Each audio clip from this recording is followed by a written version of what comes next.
நீதி பரிபாலன துறையில் அரசியல் தலையீடு இருக்கிறது என்று பணி ஓய்வு பெறவிருக்கும் தலைமை நீதிபதி துன் தெங்கு மைமூன் துவான் மாட் கூறியிருப்பதில் தவறேதும் இல்லை என்று அவரை தற்காத்து பேசியிருக்கிறார் முன்னாள் சட்டத்துறை அமைச்சர் டத்தோ ஜைட் இப்ராஹிம்.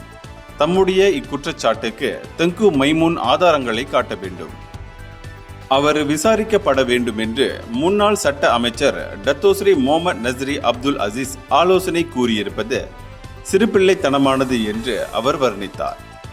அதே சமயம் இக்கருத்தை சொன்னதற்காக நடப்பு நீதி பரிபாலன துறையின் கீழ் அவர் பணி நீக்கம் செய்யப்பட வேண்டும் என்றும் நஸ்ரி கூறியிருக்கிறார்.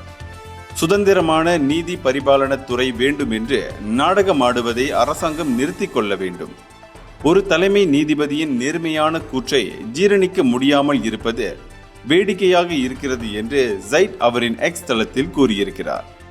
நடப்பு நீதி பரிபாலன முறையை தற்காத்த நஸ்ரி, மிக நீண்ட காலமாகவே பிரிட்டிஷ் சட்ட அமைப்பை இது அடிப்படையாக கொண்டிருக்கிறது. சுதந்திரத்தின் போது கூட்டரசு அரசியலமைப்பு சட்டத்தில் பிரிட்டிஷ் சட்ட அமைப்பு இணைக்கப்பட்டிருக்கிறது என்று அவர் சொன்னார்.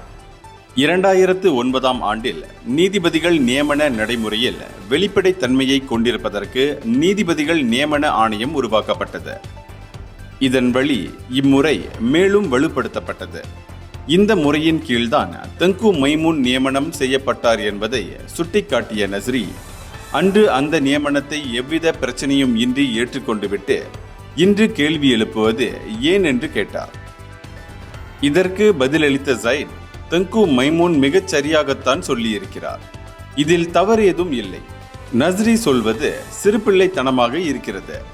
இந்த நடைமுறையில்தான் தெங்கு மைமூன் தலைமை நீதிபதியாக நியமனம் செய்யப்பட்டார் என்பதால் அந்த நடைமுறையின் கீழ் அவரை தகுதி நீக்கம் செய்ய வேண்டும் என்று நஸ்ரி கூறுவதில் அடிப்படை நியாயம் இல்லை என்று தெரிவித்தார்.